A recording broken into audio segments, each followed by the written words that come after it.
Hello दोस्तों, I hope you are doing well. I am Ravi. Welcome to my YouTube channel learning sessions with RV.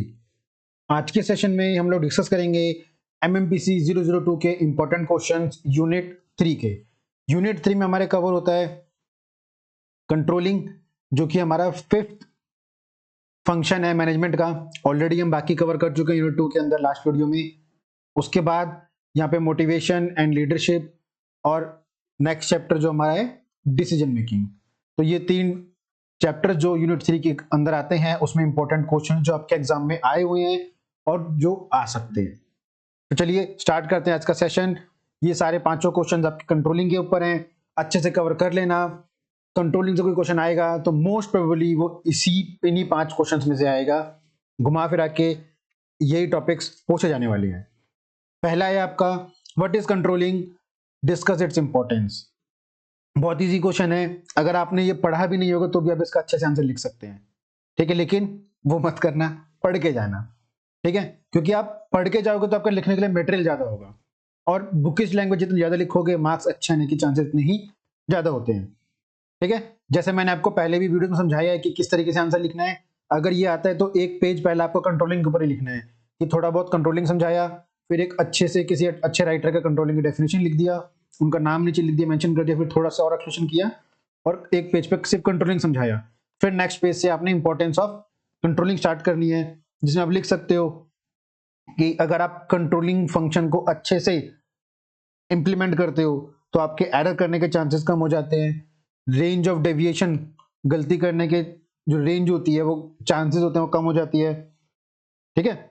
उसके अलावा जो managers होते हैं वो क्लियर कट डिसीजन ले पाते हैं, कि आपको पता है कि आपने रोड मैप तैयार होता है आपका प्लानिंग के जरिए, तो आपको कहाँ पे क्या करना है, कितनी सेल करनी है, कितने आपके प्रोडक्शन है, तो वो चीजें पता रहती हैं। क्लियर कट आपका डिसीजन लेने में हेल्प मिलता है मैनेजर्स को, ठीक है। गुड रिजल्ट आने के चांसेस ज्यादा हो जाते हैं अगर आप कंट्रोलिंग फंक्शन अच्छे से मैनेज करते हैं।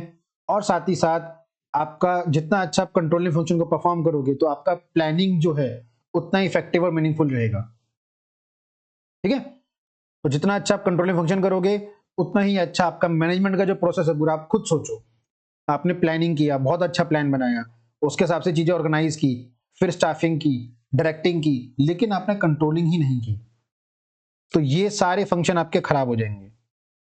क्योंकि पूरे साल तो आपको जो ध्यान देना है कंट्रोलिंग पे ध्यान देना है ना, कि जो भी आपने प्लानिंग की है उसको कंट्रोल करके चलना है, कि पर डे आपको इतना प्रोडक्शन करना है या पर डे आपको इतना सेल करना है।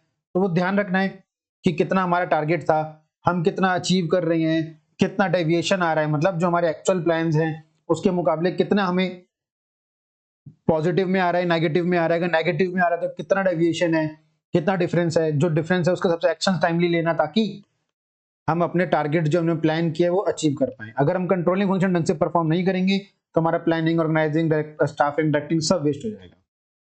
तो इसलिए कंट्रोलिंग को मोस्ट इंपोर्टेंट फंक्शन बोला जाता है सभी फंक्शन में से मैनेजमेंट के। क्योंकि अगर आप इसको ढंग से परफॉर्म नहीं करोगे तो जो पूरा आपने पहले स्टेप्स किए वो सब फंक्शन से परफॉर्म किए वो सब एट द एंड बेकार हो जाएंगे। अगला क्वेश्चन है what are the various features of controlling. Controlling के क्या क्या फीचर्स हैं? वही, कंट्रोलिंग एक सर्कुलर प्रोसेस है, सर्कुलर बोल लो या फिर रिपीटेटिव बोल लो, कंटिन्यूअस प्रोसेस बोल लो, ठीक है। कंट्रोलिंग कभी खत्म ही नहीं होती है। आपने एक फाइनेंशियल ईयर के प्लान बनाए, ठीक, उसके हिसाब से आप पूरे साल कंट्रोलिंग कर रहे हो, फिर नेक्स्ट ईयर दोबारा फाइनेंशियल के नए प्लान बनेंगे, फिर आप कंट्रोलिंग करोगे। तो ये नेवर एंडिंग प्रोसेस है, कंटिन्यूअस प्रोसेस है, सर्कुलर प्रोसेस है, फॉरवर्ड लुकिंग एक्टिविटी है। जो भी प्लान बनाए हैं उनको आपको आगे टेक केयर करना है, उनको उनके बेसिस पे आगे चलना है आपको, ठीक। ऑल प्रोग्रेसिव एक्टिविटी है। ऑल प्रोग्रेसिव मतलब हर जगह एप्लीकेबल होती है, हर जगह। दो तरीके से देख सकते हैं कि all level of management, top level पे भी, मिडिल लेवल पे भी और लोअर लेवल पे भी, हर जगह पे कंट्रोलिंग जरूरी है। जो मिडिल लेवल होता है वो लोअर लेवल कंट्रोल करता है, जो टॉप लेवल होता है मिडिल लेवल को कंट्रोल करता है, और जो बोर्ड होता है वो बोर्ड टॉप लेवल को कंट्रोल करता है। तो ये पूरा प्रोसेस रहता है। पॉजिटिव अप्रोच रहता है कंट्रोलिंग में। पॉजिटिव अप्रोच कैसे? कि हम पहले देखेंगे कि हमने एक्चुअल प्लान्स क्या थे हमारे, फिर हमारा जो करंट प्लान बोल लो या करंट परफॉर्मेंस क्या है हमारी, उन दोनों को बीच को कंपैरिजन करते हैं। अगर डेविएशन पॉजिटिव है मतलब चीज़ अच्छी चल रही है, हमने जो प्लान किया था उससे अच्छा कर रहे हैं हम लोग, करंट परफॉर्मेंस अच्छी है। अगर डेविएशन नेगेटिव है तो हम वहाँ पे रीज़न फाइंड आउट करते हैं, क्या रीज़न है, उसको ठीक करते हैं ताकि जो हमारे एक्चुअल प्लान है हम एट द एंड उसको अचीव कर पाए। आई होप दोनों क्वेश्चंस आपको क्लियर होंगे अच्छे से। अगला है हमारा briefly discuss the process of control. Star लगा लो, इंपॉर्टेंट क्वेश्चन है, एग्जाम में आता है कई बार। ठीक है, इसके स्टेप्स हैं, जैसे कि प्लानिंग के थे, बाकी सब चीजों के थे, तो उनको आगे पीछे मत करना। पहला रहता है स्टैब्लिश स्टैंडर्ड्स, जो कि हम प्लानिंग के अंदर करते ही हैं। ठीक है, हमने स्टैंडर्ड स्टैब्लिश कर लिए। उसके बाद मेजरिंग परफॉर्मेंस, हम अभी की परफॉर्मेंस देखते हैं कि वो क्या चल रही है। हमने जो टारगेट्स रख लिए, हमने जो टारगेट्स रखे थे प्लानिंग के जरिए, स्टैब्लिश किए थे स्टैंडर्ड्स, तो हम एक्चुअल परफॉर्मेंस निकालते हैं, अभी की जो परफॉर्मेंस है वो देखते हैं। फिर उसके बाद हम डेविएशन देखते हैं कि डेविएशन हमारा पॉजिटिव है या नेगेटिव है। पॉजिटिव है का तो सब चल रहा है, अगर नेगेटिव है तो हम क्या करते हैं, टेक करेक्टिव एक्शन। ठीक है, ये एक बार आप इग्नू की बुक में देख लेना, बुकिश लैंग्वेज लिखना, ये कम से कम स्टेप्स जो है बुकिश जो बुक में दिए गए हैं एग्जैक्ट वो लिखना। भले एक्सप्लेनेशन थोड़ी ऊपर नीचे होगी चलेगी, एक्सप्लेनेशन बुकिश लैंग्वेज नहीं होगा चलेगा, लेकिन जो पॉइंट्स हैं ये बुकिश लैंग्वेज लिखना। अगला है हमारा briefly describe the techniques of the control. ठीक है, कंट्रोलिंग की कौन कौन सी टेक्निक्स होती हैं। नहीं, एक ये क्वेश्चन रह गया ना हमारा, what are the various essential process of good control system. ठीक है, गुड कंट्रोल सिस्टम के आपके क्या क्या वेरियस एलिमेंट्स होते हैं, कि आपके कंट्रोलिंग में क्या होना चाहिए जिससे कि आपका जो कंट्रोल सिस्टम है वो अच्छा बने। इंपॉर्टेंट चीज है, पता होना चाहिए सबको। कल को आप अपना बिजनेस खोलोगे, आप प्लान बना लोगे, कंट्रोलिंग के टाइम पे आप क्या चीजों का ध्यान रखो कि जो आपने प्लानिंग बनाई है उसको आप अचीव कर पाओ गुड कंट्रोल सिस्टम से।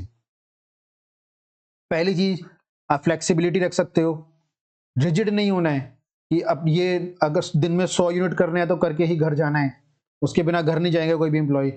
इतना रिजिड नहीं होना है।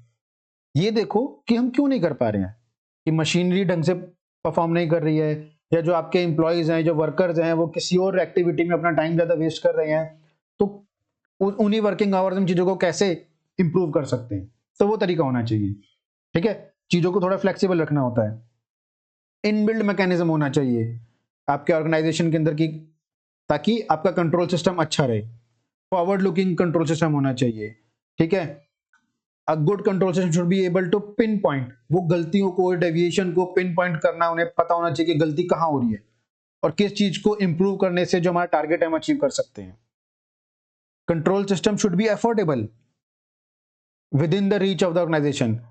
ऐसा ना हो कि आप कंट्रोल सिस्टम को ऐसा बना लो कि आपका यहाँ पे ही खर्चे ज्यादा हो जाए और आपका एट द एंड एम होता है कंपनी को प्रॉफिट अचीव कराना, तो आप कंट्रोल सिस्टम के जरिए पता लगे आपने यहाँ पे एक्सपेंसेस ज्यादा कर दिया, प्रॉफिट गिर गया, तो अफोर्डेबल भी होना चाहिए। ठीक है, एक बार जब आपका डेविएशन पता लग जाए कि आपको गलती क्या है, तो वहां पे करेक्टिव एक्शन टाइमली लेना है। ठीक, take corrective action and control the situation on hand. Timely action बहुत इंपॉर्टेंट है, अगर टाइमली एक्शन नहीं ले रहे हो तो मतलब आपका कंट्रोल सिस्टम अच्छा नहीं है। ठीक है, क्रिटिकल चेक पॉइंट्स होने चाहिए ऑर्गेनाइजेशन के अंदर, ताकि सही टाइम पे या पहले ही चीजें पता लग जाए कि हाँ यहाँ गलत हो रहा है। Accurate, objective and measurable data होना चाहिए, जिससे आपके जो एक्चुअल टारगेट्स हैं और आपके जो करंट परफॉर्मेंस है उनके बीच में आप चीजों को कंपेयर कर पाए। आई होप समझ आया होगा, इंपॉर्टेंट क्वेश्चन है, अच्छे से पढ़ के जाना। अगला है हमारा briefly describe the techniques of control, कि कंट्रोल की क्या क्या टेक्निक्स हैं। ये मैंने ऑलरेडी जो मैंने कंट्रोलिंग का वीडियो बनाया है, सारे क्वेश्चंस वहां पे कवर किए हैं अच्छे से, ये सब चीजें कंट्रोलिंग के ऊपर मैंने कवर किया है, और ये जो टेक्निक्स हैं बहुत अच्छे से वहां पे एक एक करके सब समझाई हैं, जिसमें भी आपका है क्या जेंट चार्ट, मेरी वीडियो देख लेना कंट्रोलिंग वाली, उसमें मिल जाएगा इसकी एक्सप्लेनेशन प्रॉपर, अच्छे से मैंने ग्राफ बना के और एक्सप्लेनेशन के साथ समझाया हुआ है। ब्रेक इवन एनालिसिस क्या होता है, ठीक है, ये टेक्निक्स हैं सारी, break even analysis, budgetary control, PERT and CPM, ठीक है, ये सब मैंने आपको वहां पे इजीली समझाया हुआ, अच्छे से समझाया हुआ है। और क्रिटिकल पाथ मैनेजमेंट, तो एक बार मेरे वीडियो गो थ्रू कर लेना। अगर आपको टॉपिक आते हैं तो बहुत अच्छा है, नहीं आते तो वीडियो गो थ्रू कर लेना, इग्नोर का मटेरियल गो थ्रू कर लेना, आपको समझ आ जाएगा। इंपॉर्टेंट क्वेश्चन है कंट्रोलिंग का। इसमें दो तरह के क्वेश्चन बनते हैं, या तो आपको ऐसे ही क्वेश्चन दे देगा briefly describe the techniques of control, तो ये सारे आपको एक्सप्लेन करने हैं डिटेल में, जो मैंने डायग्राम्स उस वीडियो में बनाए हुए हैं उसके साथ, और वो डायग्राम इग्नोर के मटेरियल में दिए वो भी देख लेना। तो डायग्राम बना के चीजें समझाओगे तो मार्क्स मिलने के चांसेस बढ़ जाते हैं, अच्छे मार्क्स मिलने के चांसेस बढ़ जाते हैं। तो एक बार वीडियो गो थ्रू कर लेना, इग्नोर का मटेरियल गो थ्रू कर लेना। अगर डायरेक्ट ऐसा क्वेश्चन नहीं आएगा तो आपको जेन चार्ट के ऊपर शॉर्ट नोट्स आ जाएंगे, PERT एंड CPM के ऊपर शॉर्ट नोट्स आ जाएंगे, बजटरी कंट्रोल के ऊपर, ब्रेक एनालिसिस के ऊपर, CPM के ऊपर, किसी भी एक टॉपिक के ऊपर आपको शॉर्ट नोट्स आ जाएंगे 5 नंबर के। तो आपको इंडिविजुअल टॉपिक भी अच्छे से एक्सप्लेन करना आना चाहिए। आई होप समझ आया होगा आपको अच्छे से। तो ये हमारा कंट्रोलिंग यहाँ पे कवर होता है। उसके बाद अगला है हमारा discuss the various factors of motivation. Motivation के क्या क्या फैक्टर्स होते हैं। इजी है, ज्यादा कुछ समझाने वाला है नहीं, मैंने ऑलरेडी मोटिवेशन का वीडियो कवर कर दिया है, तो वो अच्छे से गो थ्रू कर लेना, उसको सिर्फ देख भी लोगे तो भी आपको समझ आ जाएगा। अगला है हमारा describe the importance of motivation. क्या क्या मोटिवेशन के आपके इंपॉर्टेंस रहती है, तो उसमें भी ज्यादा कुछ है नहीं आपका, इजी टॉपिक है। अगला है हमारा describe the various theory of motivation. यहां पे जैसे मैंने लास्ट कंट्रोलिंग में थ्योरी बताई थी, यहाँ पे मोटिवेशन की भी कुछ थ्योरी है। सबसे पहला और सबसे इंपॉर्टेंट है मैस्लो। मैंने वीडियो बहुत अच्छे से डिटेल में बताया है, चार्ट के साथ समझाया हुआ है, कवर कर लेना वहां से मैस्लो हायरार्की थ्योरी। ये क्वेश्चन तो मोस्ट फेवरेट है, explain the Maslow hierarchy theory. भले ये वाला क्वेश्चन ना आए डिस्क्राइब द वेरियस थ्योरीज, इसमें तो सब थ्योरी कवर करनी है, लेकिन मैस्लो थ्योरी को तो 2-3 बार अच्छे से कवर करके जाना, उसका चार्ट देख लेना, जो नीड्स रहती हैं वो जो ट्रायंगल बनाया हुआ है एज इट इज एग्जाम में बना के आना, 5 नीड्स का, उनको अच्छे से एक्सप्लेन करना सीख लेना, एक एक पॉइंट को अच्छे से, जो आपके फिजिकल नीड्स है, साइकोलॉजिकल नीड्स है, सेफ्टी नीड्स है, सोशल नीड्स हैं, सेल्फ एस्टीम नीड्स हैं, सेल्फ एक्सप्रेशन नीड्स हैं, तो उनको आपको एक एक करके सबको अच्छे से समझाना आना चाहिए। दूसरा है आपका हैंसबर्ग 2 फैक्टर थ्योरी, वो भी मैंने वीडियो में समझाया हुआ है, कवर कर लेना। थर्ड है आपका मैक्लेगन थ्योरी ऑफ नीड्स, वो भी इंपॉर्टेंट है। ब्रूम थ्योरी, वैलेंसी और मैकजॉर्ज theory, X and theory Y, ये भी मैंने कवर किया हुआ है। अल्फर्ड ERG थ्योरी, तो इन सबको अच्छे से कवर कर लेना। गोल सेटिंग थ्योरी, ठीक, वही जैसे मैंने लास्ट 5th क्वेश्चन में बताया आपको कि 2 तरह के क्वेश्चन आते हैं यहाँ पे।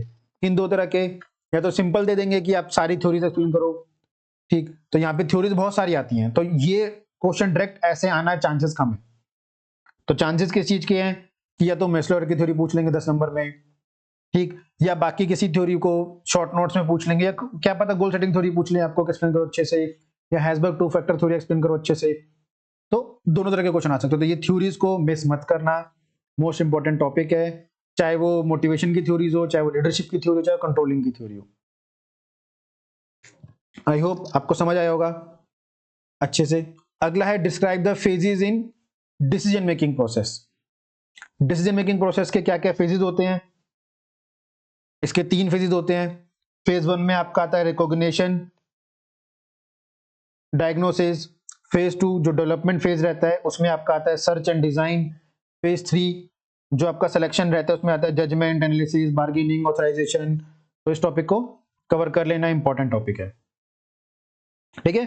Phase 1 identification phase, phase 2 development phase, phase 3 selection phase, important topic है, अच्छे से कवर करके जाना, ठीक है। अगला है हमारा briefly discuss about the impact of decision making process. अच्छा, यहाँ पे कंट्रोलिंग आया, मोटिवेशन आया, डिसीजन मेकिंग आ गया, लीडरशिप रह गया। तो लीडरशिप के 2-3 क्वेश्चंस हैं, उनको कवर कर लेना अगर यहाँ पे रह गए हैं तो। एक वही लीडरशिप की डेफिनेशंस और उसकी इंपॉर्टेंस वगैरह कर लेना अच्छे से कवर। इसकी कुछ थ्योरीज हैं वो कर लेना कवर। और थ्योरी लीडरशिप के ऊपर एक और इंपॉर्टेंट क्वेश्चन आता है कि explain the difference between successful leader versus effective leader. ठीक है, तो 2-3 क्वेश्चन है लीडरशिप के ऊपर कवर कर लेना, इन्हीं में से लीडरशिप के ऊपर क्वेश्चन आता है। अगला है हमारा briefly discuss about the impact of decision making process. Decision making process का क्या इंपैक्ट आता है ऑर्गेनाइजेशन के ऊपर। जाहिर सी बात है, कोई भी ऑर्गेनाइजेशन है, कोई भी कंपनी है, वो किससे बनती है, या किसी भी कंपनी का फ्यूचर किसके ऊपर डिपेंड होता है, डिसीजन के ऊपर। अगर आप कंपनी के अंदर, ऑर्गेनाइजेशन के अंदर अच्छे डिसीजन लोगे तो लॉन्ग टर्म में ऑर्गेनाइजेशन ग्रो करेगा, है ना। अगर आप जो आपके डिसीजन प्रोसेस है या डिसीजन मेकिंग है, अगर आज के आपके डिसीजन अच्छे होंगे तब लॉन्ग टर्म में या आगे जाके आपकी कंपनी ग्रो करेगी। अगर आप अभी डिसीजंस बेकार लोगे या गलत डिसीजंस लोगे तो आगे जाके आपकी कंपनी डूब सकती है, गिर सकती है। इसके बहुत अच्छे अच्छे एग्जांपल्स हैं, जैसे कि आप नोकिया देख सकते हो। ठीक है, अगर हम 15-20 साल पहले देखें तो लगभग सबके, मतलब मोर देन 50% लोगों के हाथ में नोकिया के फोन होते थे, कीपैड वाले। लेकिन जब मार्केट जो है कीपैड फोन से टच फोन में शिफ्ट हो रहा था, तब इन्होंने अपने आप को चेंज नहीं किया। मतलब उस टाइम पे उनकी डिसीजन मेकिंग प्रोसेस बोल रहा है, डिसीजन मेकिंग में कमी थी कहीं ना कहीं, कि उन लोगों ने अपने आप को कीपैड फोन से टच स्क्रीन फोन में चेंज नहीं किया। तो हुआ क्या, नोकिया मार्केट से ही गायब हो गया। तो इसलिए डिसीजन मेकिंग बहुत ही इंपॉर्टेंट होता है किसी भी ऑर्गेनाइजेशन के लिए। तो वो किस तरीके से इंपैक्ट करता है, पढ़ के जाना। क्वेश्चंस को मैंने ऑलरेडी वीडियो में एक्सप्लेन किया हुआ है, तो वहां वीडियो देख लेना। ठीक, अगर ना पढ़ना हो तो वीडियो में चले जाना, वीडियो में आपको सारे टॉपिक्स अच्छे से कवर किए हुए मैंने। एक और क्वेश्चन है, ये एग्जाम में आया हुआ है, इंपॉर्टेंट है। How to overcome barriers to effective decision making, briefly discuss. कि जो भी हमारे डिसीजन मेकिंग में बैरियर्स आते हैं, इफेक्टिव डिसीजन मेकिंग में, हम उसको कैसे ओवरकम कर सकते हैं। पहला, आप इन्वेस्टिगेट करके कि कहां पे कमियां आ रही हैं उनको ठीक कर सकते हो, ताकि जो अंडरस्टैंडिंग है वो अच्छी रहे। किसके बीच में understanding, top level, middle level, lower level के बीच में। ऐसा ना हो कि टॉप लेवल कुछ डिसीजन लेके नीचे प्रोवाइड कर रहा है, अब वो मिडिल लेवल से लोअर लेवल तक जाते हुए बातें कुछ और ही बन गई, जो डिसीजन लिया वो गलत हो गया। यहाँ पे कम्युनिकेशन बैरियर आ रहा है ना।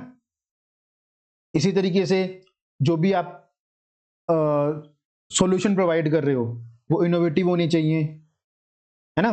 जो टेंडेंसी है प्रॉब्लम सॉल्व करने की वो क्विक होनी चाहिए, डायरेक्ट डिसीजन होने चाहिए, जो ऑर्गेनाइजेशन का गोल है वो सिंगल गोल होना चाहिए।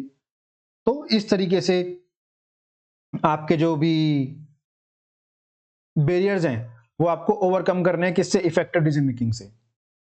इंपॉर्टेंट टॉपिक है, एग्जाम में आया हुआ है, एक बार गो थ्रू कर लेना इसको। मेरी जो वीडियो बनाई गई है उसको देख लेना अच्छे से, सब चीजें वहां कवर की हुई हैं।